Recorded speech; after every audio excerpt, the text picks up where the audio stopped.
Assalamualaikum warahmatullahi wabarakatuh. Salam sejahtera untuk kita semua. Sehat selalu, damai seluruh alam semesta. Rahayu, rahayu, rahayu. Pada malam hari ini saya tepat pada malam Jumat ya. Tadi sore atau Kamis sore ada informasi dari alam bahwa pada malam hari ini atau tepat malam Jumat agar memetik bunga 1000 bintang bila ada yang mekar. Nah, kebetulan memang nyambung ya dari alam sana, dari alam kahyangan nyambung. Ada yang ngembang nih, ada beberapa biji ini yang ngembang, maksudnya ada berapa kembang yang ngembang pada malam hari ini. Malam hari ini saya ditugaskan untuk menetralisir suatu atau di suatu tempat yang memang di tempat sana itu memang sedikit ada tidak keseimbangan di lokasi tersebut. Ada yang sering menampakkan yang mungkin kita semua tahu gitu ya, yang sering menampakkan menginginkan atau menakut-nakuti. Nah, ada anak kecil, kemudian ada nenek-nenek juga. Nah, ini ya saya belum tahu apakah nenek-nenek tersebut dari kecil gitu kan di sana atau seperti apa. Nanti setelah dari memetik ini 1000 bintang ini saya akan ke lokasi. Oke. Nah, untuk menetralisir sehingga ada keseimbangan alam ya, keseimbangan alam sehingga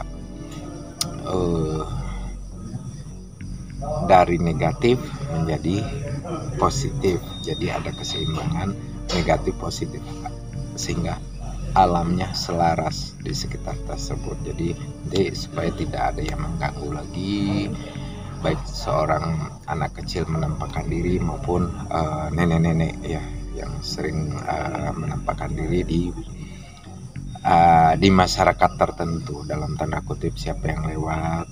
Nah, ini kita mau seimbangkan sehingga tidak mengganggu. Oke, penting. Ini saya sudah sediakan juga air beras. Tadi saya sudah cuci ya air beras ini. Ya. Oke. Bismillah.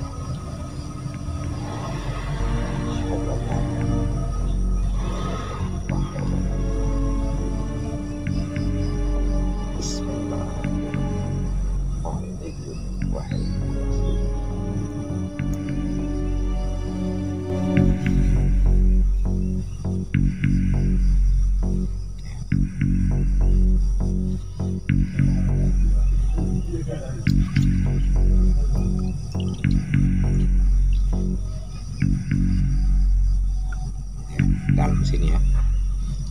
Oke, kita ke lokasi yang dituju.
Sudah tiba di lokasi ya. Ini dia lokasi ini. Semoga netral, jadi dari negatif ke positif berada di tengah ya. Oke, kita lanjut.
Oke, nanti saya ceritakan ya, nanti di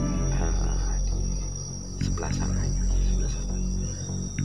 tentang kenapa harus air beras, kenapa harus bunga seribu bintang. Bunga seribu bintang ini adalah pusaka dari Prabu Sri Krishna yang dahulu 7 tahun yang lalu diturunkan ke muka bumi ini, dari alam kahyangan diturunkan ke muka bumi. Memang tujuannya untuk secara khusus menetralisir alam sehingga bisa seimbang, artinya menyeimbangkan alam. Oke, terima kasih. Nanti kita lanjut. Oke.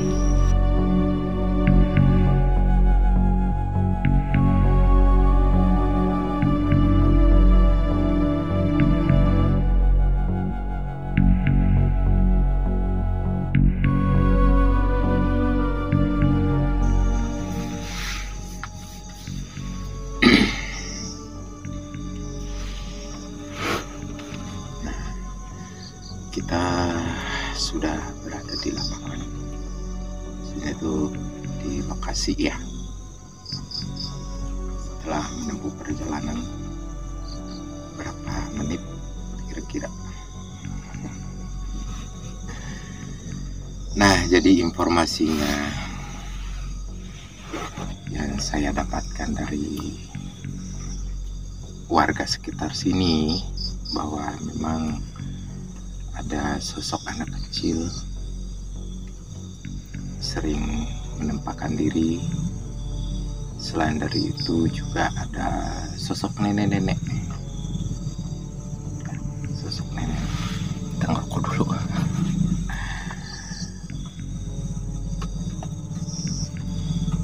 Nah, sebenarnya sih setelah dialog secara ruhiyah, roh suci ya, ternyata anak kecil tersebut memang sudah ratusan tahun berada di sini. Dulu memang pernah hidup, tapi dalam keadaan suci, dipanggil yang puasa, sehingga masih diberikan kesempatan nanti kelak di kemudian hari, entah kapan waktunya Allah yang Maha mengatur, untuk kembali hidup. Artinya di keluarganya nanti akan menitis dalam tanda kata reinkarnasi atau reinkarnasi.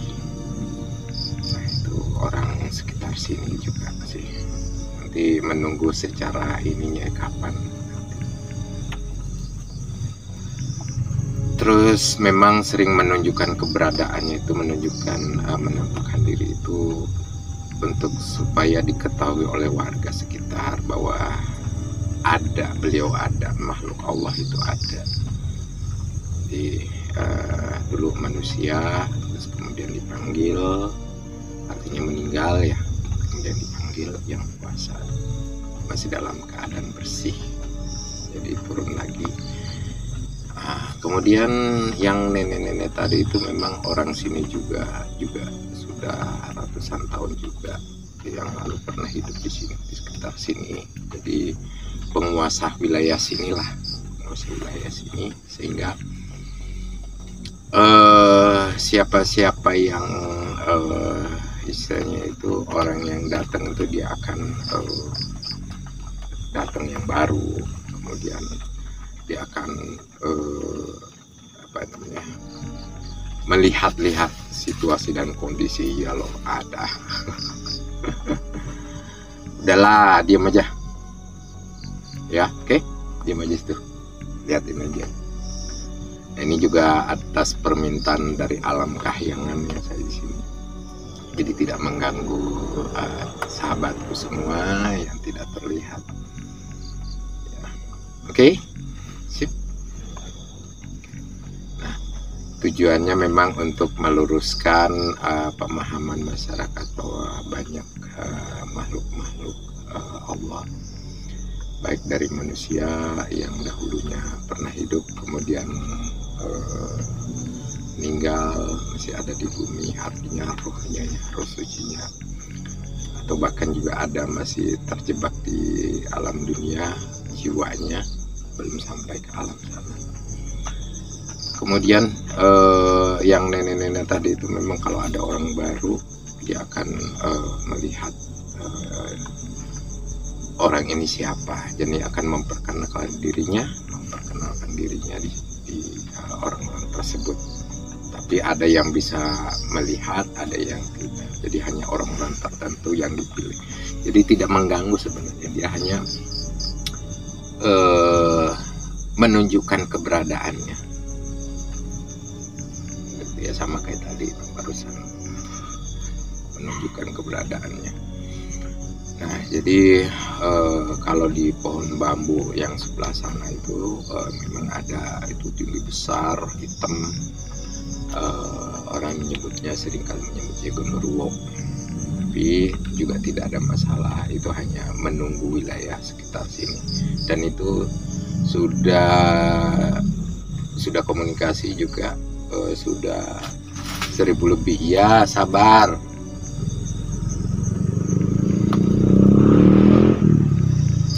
Sabar, coba saya sentak dulu.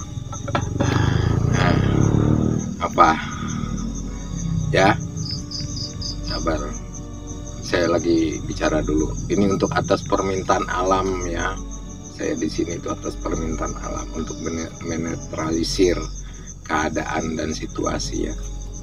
Oke. Ya memang saya tidak bisa melihat ya, saya tidak bisa melihat, tapi saya hanya bisa merasakan apa yang kehadiran mereka, para sahabatku, saudaraku semua. Karena apa? Semua yang ada di sini ini semua adalah ciptaan Allah, makhluk Allah.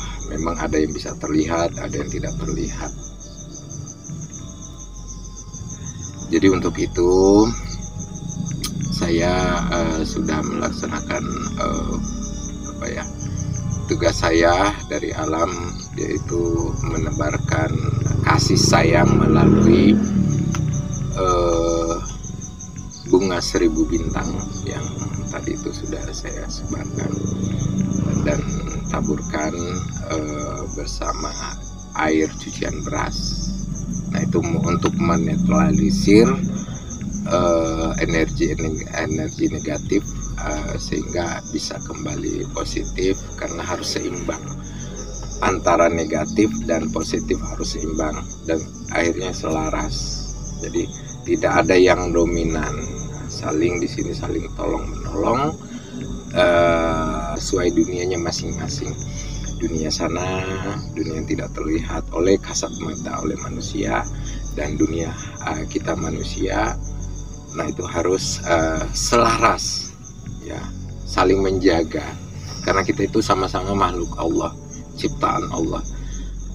Di dalam Al-Quran sudah jelas tidak akan diciptakan manusia dan jin kecuali hanya menyembah kepada Allah. Jadi kita sama-sama menyembah kepada Allah, sama-sama makhluk Allah yang diciptakan. Nah, itulah kita berada di dunia ini saling bersinggungan walaupun tidak saling saling singgung menyinggung ya, tapi saling selaras. Dunianya yang tidak terlihat, dunianya ya yang terlihat dunia manusia. Jadi kita jangan saling mengganggu, bekerjalah sesuai versi masing-masing. Kita ini bahwa kita mengabdi kepada Allah. Jadi kita manusia juga tidak perlu merasa takut, tidak perlu juga ini ada suara motor yang memang dekat pinggir jalan ya. Nah memang baik anak kecil tadi itu menampakkan dirinya, banyak yang juga sudah melihat, tapi ada juga yang cuek saja. Nenek-nenek juga sahabat saya beberapa bulan yang lalu juga sudah melihat. Ya, jadi itu hanya menjaga wilayahnya karena memang sudah wilayahnya sini, dia harus menjaga. Jadi kepada tangan-tangan yang jahil ya, saya manusia jahil. Nah itu memang Allah kasih juga tugas, sebenarnya tidak mengganggu, tapi lebih kepada menampakkan dirinya untuk ini loh, saya berada di wilayah ini, menebarkan air beras, kemudian bunga 1000 bintang sebagai perantara. Semuanya ini perantara ya, semuanya yang mengatur Allah Subhanahu wa taala. Allah yang maha membimbing, Allah yang maha mengatur, yang maha suci, lagi maha kuasa. Kepada siapa yang diberikan tanggung jawab untuk melaksanakan tugas-tugas ini di muka bumi. Artinya menjaga bumi, mengelola bumi untuk menjadikan sebagai bahan untuk dikelola sehingga menjadi manfaat bagi sesama manusia, tanaman, kemudian apa-apa yang ada di dalam bumi adalah rezeki dari Allah Subhanahu wa taala untuk dikelola untuk kemakmuran bersama. Itu intinya pada malam hari ini. Jadi sekali lagi sosok tadi itu anak kecil maupun nenek-nenek itu adalah memang orang sini yang tidak mengganggu, hanya menunjukkan keberadaannya, sama kayak tadi bunyi tadi itu pada goyang semua itu. Jadi hanya menunjukkan keberadaannya sebenarnya. Ya, kalaupun ada yang para sahabatku di YouTube dalam video ini ada yang melihat apakah di depan saya atau di belakang saya, kadang ada yang mewujudkan diri untuk minta tolong. Ya, ada juga yang menunjukkan diri untuk menakut-nakuti juga ada, tapi inti dia menakut-nakuti itu biasanya itu dari bangsa api atau bangsa jin untuk menakut-nakuti supaya lupa kita kepada Allah yang Maha Kuasa, sehingga kita takut kepada mereka yang dari bangsa api, kita tidak takut kepada Allah. Itu kuncinya ya. Energinya aja ya yang saya bisa tangkap. Di luar dari itu alhamdulillah saya tidak bisa melihat hal-hal yang sifatnya yang ini, karena saya hanya meminta kepada Allah. Saya tidak bisa melihat itu. Sementara yang saya bisa sampaikan pada malam hari ini, semoga ini semua ada manfaatnya. Kita diberikan anugerah, semoga kita diberikan anugerah dari Allah Subhanahu wa taala, bermanfaat, saling bermanfaat kepada sesama makhluk hidup, khususnya kepada manusia, saling berbagi ilmu, berbagi kemampuan yang ada di dalam diri kita itu apa. ilmu kita datangnya dari mana sih sebenarnya?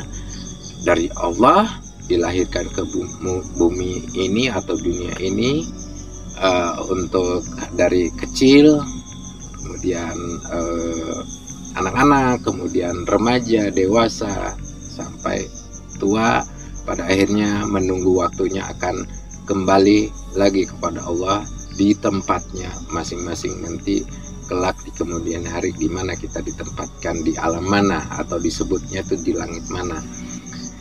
Itu jadi itu para sahabatku semua, malam ini yang saya bisa sampaikan, semoga ada manfaatnya untuk kita semua, untuk pembelajaran bahwa janganlah kita takut apapun itu, karena semua adalah makhluk Allah.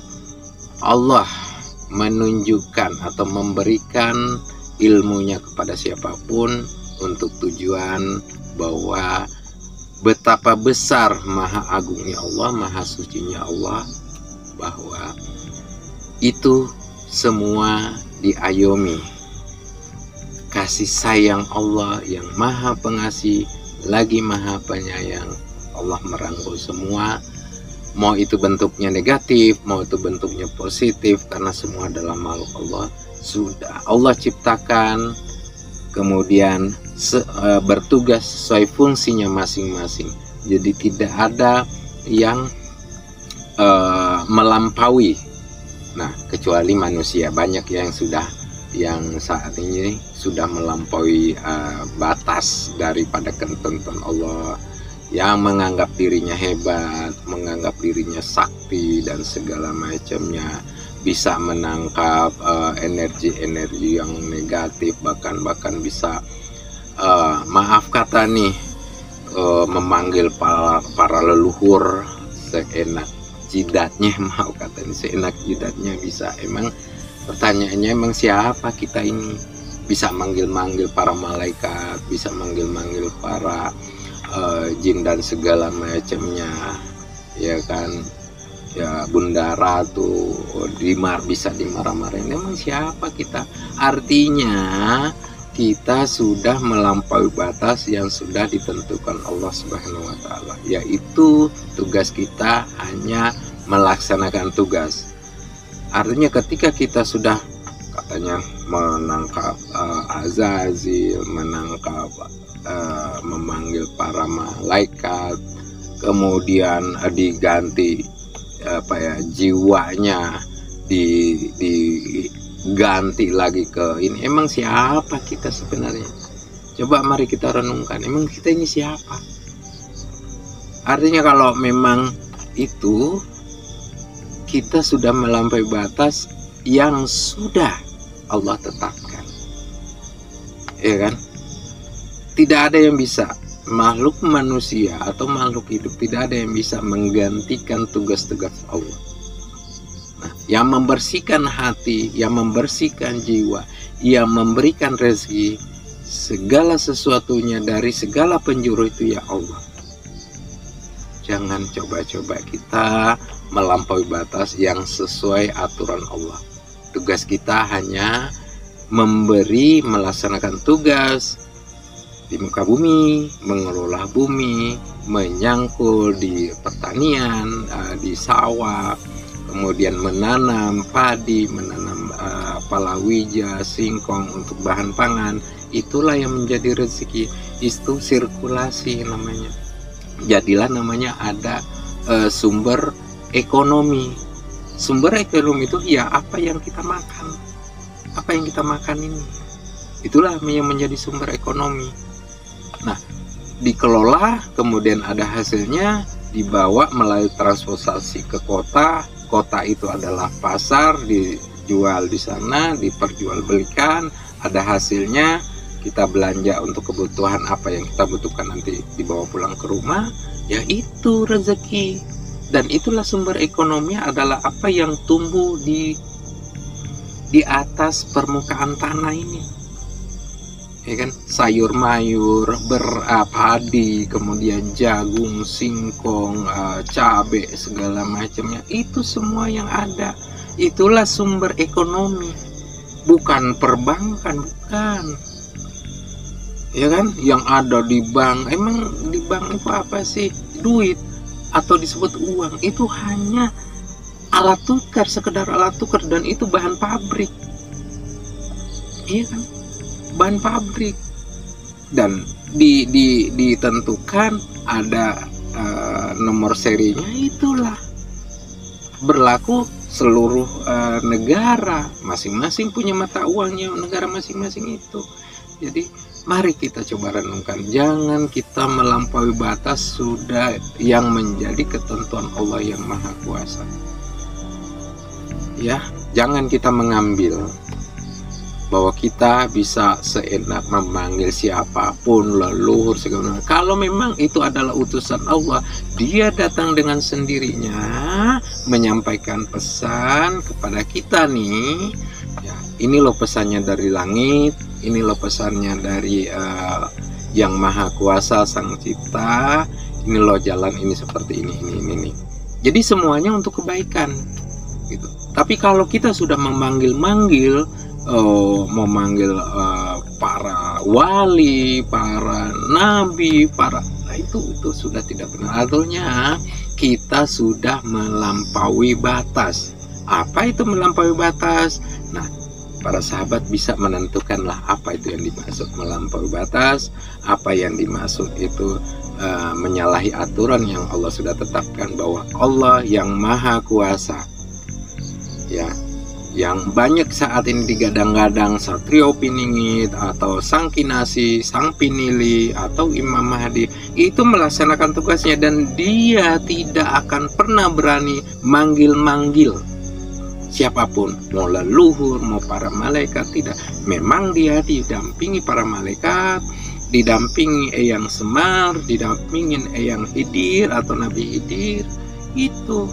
Tapi tidak akan pernah berani namanya memanggil-manggil para malaikat atau leluhur.